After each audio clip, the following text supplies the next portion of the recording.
What up, you guys? We are here for our weekly manifestation oracle message. I'm excited to see what's in store. I am feeling like this real shift in energy, like going into this new paradigm, this new timeline. Like I've been feeling like, I don't know, it's like there was, like when we had the supercontinent of Pangea on Earth and all the continents were one continent. It's like that's how life was before, like 2020. And then it started to break apart and the continents started to move apart. And that is like when the major timeline shift started to happen. And so I think now, like, these two land masses have drifted apart some, or they're starting to. That's what's been happening recently. So it's like there's no way to just straddle both places, both timelines anymore. And so I think that you might find that you woke up one day and it was like people in your life, not just you, like you were having like a fresh mindset and a different perspective and you were noticing that you were changing. But then you might have noticed that like the other people around you have been changing too. And then you might look up and be like, oh, wow, certain familiar characters that used to be in my life have sort of like faded out. And it's notice that it's the characters that could not adopt a new consciousness, right? They are sort of like on that old landmass, and they're still doing their thing, and they're still having kind of the same narrative that they were in. And there's like the rest of the population that made it, it's like we all ran to like jump for the ferry that was like pulling off of the port or whatever. And it's so interesting now that like, I mean, even in the past few weeks, I've had like lunch and dinner with like my mom and dad on different occasions. And I mean, I can just tell even how much they've changed in recent years. And, that's a lot. That says a lot for older people who, many times older people get set in their ways, and they kind of ride it out. And there's not like these major shifts in mindset and consciousness, in the senior years. But I noticed that my mom and dad have both changed in really positive ways as well. And so it just feels like, okay, all these characters are like, they made it into the new timeline. Like we all made it together. Yes, kind of thing. And it's really interesting because I'm catching myself in micro moments. And maybe you guys have too, and let me know in the comments. But have you caught yourself in the last few weeks, like starting to really observe the old behaviors and patterns and habits that are kind of like keeping you stuck, and you're like, oh, okay, I'm starting to get a distaste for this thing that used to give me some sort of fulfillment or pleasure to behave this way or to act this way or to have this habit. And now we're able to like better maneuver around or like make a different choice or like interrupt the pattern or habit. Like I've been doing so much better at just like catching up on things that I wanted to do around the house, just mundane things, and then like adulting things that needed to get done, and like upping my like health routines and like making changes to my sleep habits. That's been the hardest one for me, is making myself go to bed early and then get up a little bit earlier. I love mornings. I'm a morning person, but since I work at night now, my sleep schedule has shifted a little bit. So I have started setting my alarm earlier, and now I need to tear myself away from like my nighttime relaxation, watching an episode and a half of something and falling asleep for a few minutes. Like if I can just go straight to bed, I think it's going to be a game changer, because the last few days I've been able to work on my oracle deck and things like that are like desires and goals that are dear to my heart, but like they, like life just kind of like swallows you up sometimes. So I've been really trying to like be really intentional and start to really observe how I can trim the use of my time and redirect it in different areas. So let me know, you guys, like what, if you've seen a pattern in yourself that you are like, oh my gosh, you're on your way to breaking it, you're having an easier time with it. Maybe other things that are seemingly unrelated to, say, a healing with a person or a pattern or a habit, like you break that habit or you forgive that person, and then suddenly like other positive things and other categories of your life start happening too. So let me know what's been going on with you guys. So I love this first card out that jumped while we were shuffling, Waves of Prosperity. I have been feeling this, and we did get some hints at Jupiter's influence in expanding our efforts this week. So the more that we give of ourselves in self-sacrifice, right? Those old ways, those old modes of thinking, the old perceptions, even like things that used to would have hurt my feelings or left me like really anxious or, an emotional upheaval that have happened recently did not bother me at all. Didn't even register. Like it was just like smooth sailing, right? So it's really exciting when that happens. So it feels like the more that we are able to change our darkness, that provides more energy and material and matter to be transmuted into something positive, into something good. And so Jupiter's coming in and expanding our efforts so that whatever our investment is, it will magnify that and return that investment of energy, that spiritual investment. So new abundance and exciting opportunities are washing over us now. And I feel like this is just hints of this new chapter, this new cycle that's starting. I feel like we're going to be almost surprised at how much more harmonious and easeful this new cycle can be, and how we have a lot of influence in co-creating our reality right now. I think we're very proficient manifestors in this new timeline, and I think that we can jump timelines very quickly now. Like, for instance, your plot might be going one day in a certain direction, and you are able to like pass a test or like shift a mindset or something.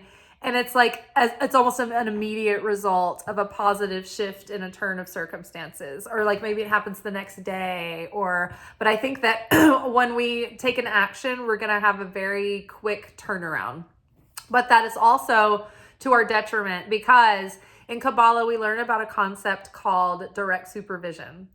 And so you might notice that if you're a spiritual student, or like if you weren't a spiritual student and then you started studying spirituality and working on yourself, it's easier to notice this if it's like something that you did later in life. But you'll notice that the moment you start working on yourself spiritually, like more challenges will start coming up to to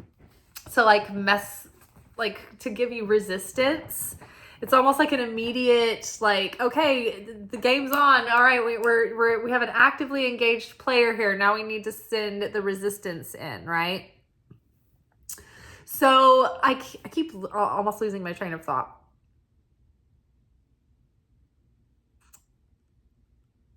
Oh yeah, so when you start studying spirituality, you start getting tested a lot, and your opponent starts messing with you. And it's really because you can then start growing and alchemizing darkness much faster than the average person.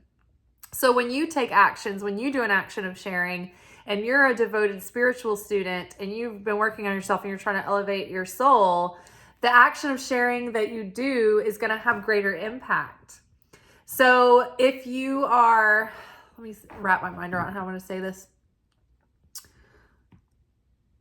So if you are doing like negative actions, though, that has a greater impact as well, because your influence is heavier on the cosmic scales.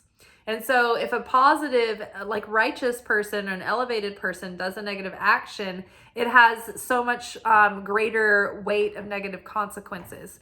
So spiritual students, because they make such a positive difference in the world, and creators, like, yes, they're on my team. They're like spiritual warriors for the good side. We need to make sure they stay on track. And so that's why if a righteous person does a sin or does a boo-boo, and they know that it's a wrong, I did a wrong and I did it anyway, it's like you will have an immediate repercussion for your action. That is called being under direct supervision of the light of the Creator. If you are a serious spiritual student and you're developing your soul, you will be under direct supervision of the light of the Creator. And if you do a negative action, you will see very fast negative consequences for that. That's why it seems so unfair that you look around and you're like, well, all these vapid twerps around me that aren't even caring, they're just living life, like, you know, just being selfish and like being negative, like they're never getting like negative consequences. Like, why doesn't the Creator, you know, discipline them? And the thing is, that's actually a very negative sign, because that kind of means that the Creator or the upper realms has kind of given up on those people. They're like, they're a lost cause. They're not really pushing the scales of the cosmos. Like, you are doing the work that's that's pushing that edge. So they have to make sure that we are doing well, that we're disciplined, that we stay on track. It's a bigger loss if we go off sideways. But the lost sheeple, the people that aren't paying attention, not to be judgmental or critical, but you paint a picture. The people who aren't like awakened and they're not like spiritual seekers, like they're just going to skate through. They're not a priority. And so it's just like, okay. And the opponent kind of leaves them alone. There's no point. And, you know, the angels are just kind of like, oh, they're kind of fine. So like those people are not under the direct supervision, but they also don't have the extra added protection layers that we have as well. So, you know, it's a good sign when you have a backlash for a negative action quickly, because that judgment that happens. So when we do a negative action and then the universe does like slaps us on the wrist and gives us discipline, that's actually good, because it cleanses us of that negative action. It's called the judgment. The chaos that results as a result of our negativity needs to be cleansed with judgment. And so a spiritual disciplinary act will come down upon us, and that will cleanse us of that negativity and will kind of even the scales out again. So that is part of what's going on behind the scenes. All right, so waves of prosperity are coming. I feel good. I feel like we can expect good things and positive opportunities and shifts and changes. Playtime, yay. All work and no play makes Jane a dull girl. The dolphins know the importance of playing, as joy creates miracles and manifestations. So our good feeling emotions is what creates magnetism. Our heart is the magnet that draws the manifestations in. And so the better that we feel, the more joyous, the more love, the more fulfillment, the more magnetic we are. And the more that like when we're in play, that's like an act of surrender. It's an act of trust. It's an act of letting our guard down and being vulnerable and not so vigilant. And so we can lose ourselves in the play and in the joy, because there's a part of us subconsciously that is trusting that God has everything in control and that we can actually go and have a good time and enjoy ourselves. And so when we're in that state, it's also great because it gets our mind out of the way and our imagination comes through, and ideas and inspiration, and our love tank gets full, and we are nurtured by the play. All right. And also too, with all of this inner child healing that we've been working on, you know, we've been working on giving the inner child structure and security by reparenting the inner child and setting boundaries with ourselves and adopting that discipline and changing our behaviors and cleaning things up. But also, in order to have a happy inner child and in order for the inner child to be functioning properly, the inner child needs play. The inner child needs inspirations and stimulation to stay vivacious and happy. So that is something that we need to give the inner child as well. It's not all about discipline or boundaries or structure to make the inner child feel safe. We have to let the inner child then thrive, right? Because if our inner child was always in survivor mode, then we didn't get to be a child and just play, right? And so if we didn't have that in a healthy way growing up, then as adults, we have these subtle, unconscious ways that we rebel against adulthood because we're trying to hold on to that childhood that we never got. And so we do this subconsciously, and we do this in self-defeating ways or maybe even destructive habits. But when we can like just see it and own it for what it is, and then keep our health, like our inner child, like satiated with fun things and interesting things and creativity and inspiration, then that inner child within us is healthy, and it can actually help our personality pursue our goals, because it's not rebelling and it's not in need. It's not like starved for a good time, right? So we keep our inner child happy, playful, but also with a healthy amount of discipline. Okay, what is this? Pay attention, notice repetitious signs and your inner guidance, as this can yield valuable information. So pay attention to these signs and synchronicities. Sometimes it's so funny because the signs will be signing and you're just like thinking that you're interpreting them, you know, in a correct way. And then it's like everything plays out in completely otherwise. Everything plays out counterintuitive to what you thought it would. But pay attention, just keep an open mind about the signs and synchronicities, and keep in mind that the opponent can kind of mess with the signs too. The opponent knows that we're looking for signs. The opponent knows about angel numbers and all of that. And so it can kind of get in there and mess with us and confuse us. So, you know, take them with a grain of salt, but pay attention to patterns and what happens around those signs and those patterns. And also pay attention to like your physical intuitive centers, like your gut and your solar plexus and your heart, right? Try to tune into those things underneath the rush of chemicals that's coming from like boosts in cortisol, like sudden stress and all of that, and fear. Try to go beneath the hormones and the chemicals to like the deepest part of like your heart or your gut or your solar plexus. It's like, do you feel a peace in your heart? Or are you unsettled? Right? And is that unsettled part of your heart just like anxious attachment that you need to work on, or a tendency to ruminate about things, right? So that's why the self-help, the self-work goes on and on for years and years, because there's always a need, there's always an opportunity to finesse and fine-tune being able to decipher your intuition from fear, from emotions, from all of that like clouds that pure interpretation of the intuition. But pay attention to the signs, see where they're leading you, pay attention to like what they're trying to call your attention to, right? And notice common themes coming up. These are like little signals to point you in a direction. Okay.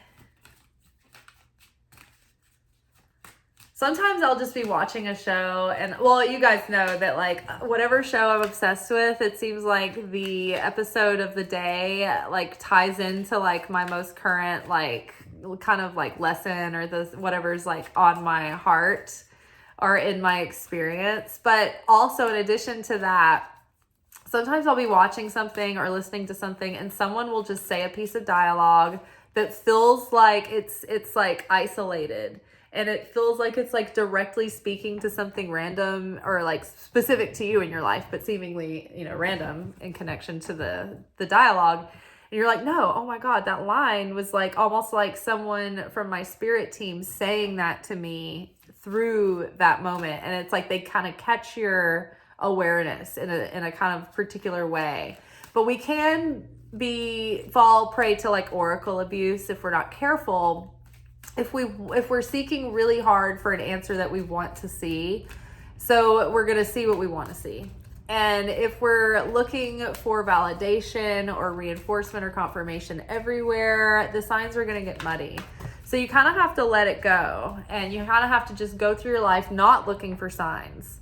But you have to hold just the right amount of presence where you notice them when they pop up. You're not like ignoring them, and you're not so aloof that you're not seeing them at all, but you're also not actively looking for them. It's a fine art, this intuition thing. It's crazy. So dream big, let go of small thoughts about yourself, and see yourself succeeding.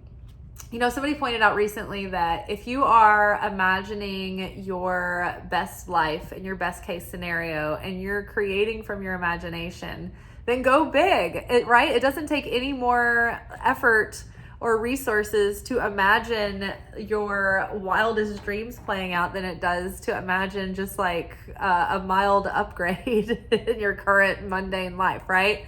So dream big, push yourself. You're probably capable of more than you've given yourself credit for. I think a lot of times the only thing that is holding us back is the velvet rope of courage or lack thereof. And so I think that many times in life when we're like, I don't know if I'm up to the task, I think that it's just a test. And if we are brave enough to put ourselves through the possibility and risk of failure and just put ourselves out there and try, the universe will usually catch us and carry us the gap of distance that we can't make on our own, right? So the universe will come in and support us so that we can be successful. And that's not the case every time, right? Sometimes the lesson is learned through our through falling just short, right? We learn from that. But dream big. If you aim big, then you will fail forward towards the things that need that experience to be created, right? Like entrepreneurs, they usually don't make it the first time that they try something, right? They have to like find their process, and they learn through every venture that they attempt. And they are just like the kinds of people that just don't give up, and they don't take failure personally. They're just like, okay, this is part of the experience. This is just inevitable, and it's part of the research and development. And so I'm just going to keep falling forward, right? And every time you do something, if you fail at something huge, it's like you're preparing yourself to do something even more gargantuan. So dream big, and don't be afraid. Don't be afraid to mess up. Don't be afraid to fall short. Let's see what else we have in this little cluster. We've got healing of the heart. Watch, I'm feeling that. You're a powerful healer, so keep up the great work. I think that the more that we heal our heart and these issues that have been coming up within us recently, the greater we will open ourselves up to blessings. And that couldn't be truer right now too, because we're in the month of Teshuvah, which is the month of Virgo leading up to the month of the high holy holidays of Rosh Hashanah, Yom Kippur, and Sukkot. And during the holy holidays, that is when we receive our new soul for the year. And the month before we receive our new soul for the year, we do a lot of preparation to like really get clear on the negativity that we want to transform.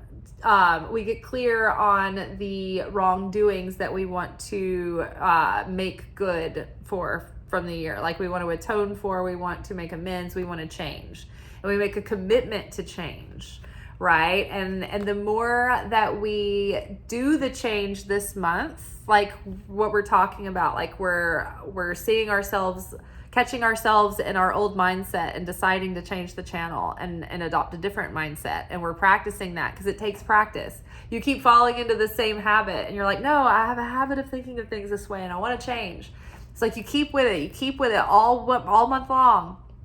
Keep trying. And then when we go through Rosh Hashanah, that is the thing that is like the self-sacrifice. It's like we've been doing self-sacrifice for a whole month by the time we get to ritual time, right? And so that is putting all of this energy in our spiritual bank account that can then be transmuted into blessing and opportunity for the year to come. Have faith. Your prayers are manifesting, remain positive, and follow your guidance. So demonstrating certainty in the Creator, choosing certainty in the Creator, living in and taking action in accordance to that certainty. There's a term called emunah, and that is a Hebrew word that is that's like faith beyond reason. It's like you can believe without seeing. It's faith beyond logic. And then there is another term that's connected to that, and I think I might be getting this wrong. I talked about it either yesterday or today. I think it was called bitahul. I might be wrong. That might be the wrong word. It might be a word related to something totally different, or I might be pronouncing it wrong, or all of the above. But I think that I remember from my class that was this term. We'll just have that as the placeholder. We'll call it Linda. This term is a term that means living your life with certainty. So it's like you have the one piece here where it's like, okay, I've got the consciousness of certainty, but I don't leave it there. I don't leave it just as like a theory. I actually go through my life being able to take action and then restrict my reaction because of that certainty, of that faith. I act on that faith. I live by that faith. I choose basically, like I make choices based on that faith. If I have intuitive guidance, I can take action on that guidance based on that certainty, right? It's like having the certainty and then acting with the certainty rather than having fear and then reacting in fear. Does that make sense? The opposite of the bitahul, if that's the right word, of living in emunah would be the example that we're more familiar with, is like living in fear and making choices and taking actions through a state of panic and anxiety and fear and worry. Well, we know how that goes. It leads to chaos, it leads to misery, it leads to suffering and discomfort. But if we live from a state of certainty and faith and we take action that is prompted and fueled by our faith, then that begins to give us an entirely different experience of reality. We can dream big, and then the treasure chest comes through. An unforeseen windfall of new abundance comes to you now. So this is really good, you guys. We've got waves of prosperity. Playtime, go have fun. Don't even worry about it. Just get in a good time, get in a good mindset. Like everything's going to be okay. Just keep acting in faith, knowing that the means are being provided, right? Act in faith. Go have a good time. Go play. Pay attention to the signs and the synchronicities that are guiding you and leading you. It might be like, hey, come over here. Like this is going to be a good idea. And then who knows what could result from following that guidance. Right? In the meantime, dream big. We're continuing that heart healing. We're continuing to do that change over the month of Teshuvah. We're having faith and we are acting in faith and behaving in faith. And then because of that, I think that we're going to be very blessed. And I think that beautiful things are coming in this next cycle. So hold on to hope with the anticipation of that you have like on Christmas Eve or the night before, like a big fun vacation or something. All right, you guys. Well, I will be back with y'all tomorrow for our midweek alchemy message. I will be making the video tomorrow night, but if you want to see our message ahead of time, look for it on my Instagram account midday. I do a written post with a photograph. And then later we do our video and we talk more about that post. So you can find me on Instagram at Liz_Taylor_Magick. You can follow the link in the description box below. Also in the description box below, there's usually like a description of the video and there's like some final thoughts and insights. Different resources that you can use or connect with. I've got my discount code if you want to join To Be Magnetic. And let's see what else is there. Oh, if you want to support the channel, I do have a Venmo and PayPal. Sometimes people ask if they can donate, and that's always a possibility. So you are more than welcome. But I'm also very happy to accept your likes and your comments and emojis, and you can save these videos to playlist. Taking action on these videos really helps get them out to other people so that they can get these messages too and join our collective. All right, y'all. Take care. I'll talk to you tomorrow. Ciao. Thank you for watching. If you enjoyed this video and you got something out of it, then please give it a like. Subscribe to the channel. Turn on notifications to be notified of when I drop content. Like the videos, comment, share them. Anything that you do helps these messages get out to other people who need them. So you watching a video and taking an action on it actually makes a positive difference in someone else's life.